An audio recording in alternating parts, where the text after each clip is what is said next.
And then the conceptual West convinced us that our salvation could only come from something they call democracy. And I'm using the word very deliberately, something they call democracy, which they defined. And they defined it in English, if you are colonized by the English. And they defined it in French, if you are colonized by the French. And they defined it in Portuguese, if you are colonized by the Portuguese. And they defined it in Spanish, if you are colonized by the Spaniard. We never defined it in Kinyarwanda. No. It was never defined in Igbo or Yoruba.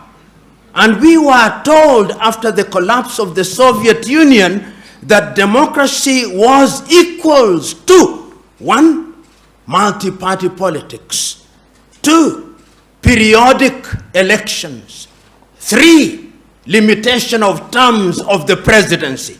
That is how the conceptual West defined it for us.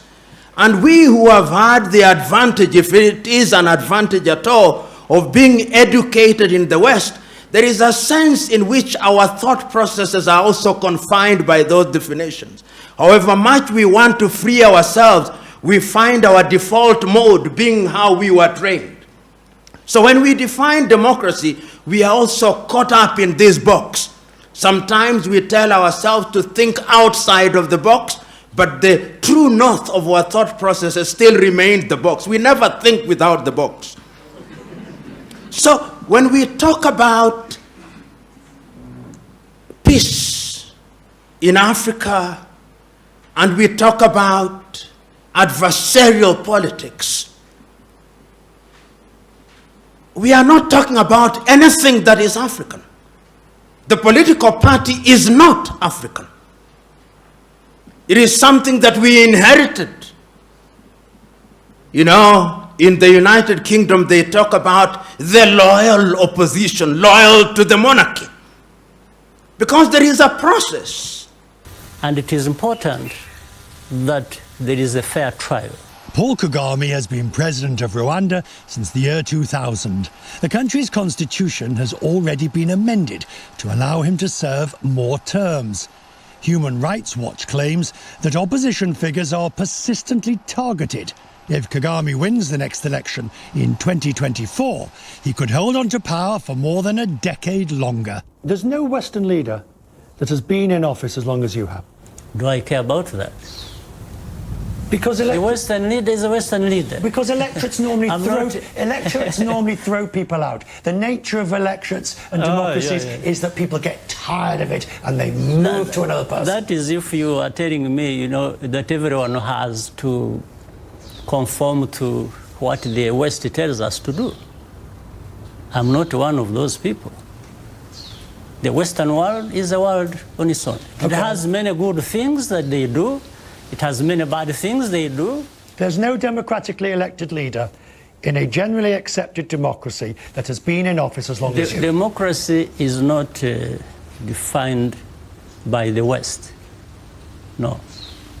If it does, then what happens of the contradictions that happen in the West? Where we find the countries in the West, they elect their leaders, and then they turn around and start complaining about the same leaders they have elected.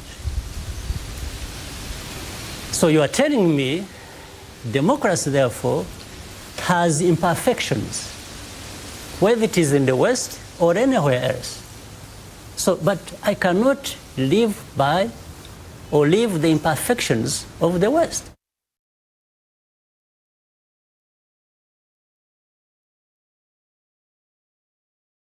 Yahoo! Bibi! Hey! Hey! Wow! Oh my God! Bibi! Bibi! Bibi! Oh, I shook your hand! Just be for life! Holy smokes! The car of the future. Thank you so much. What kind of sense?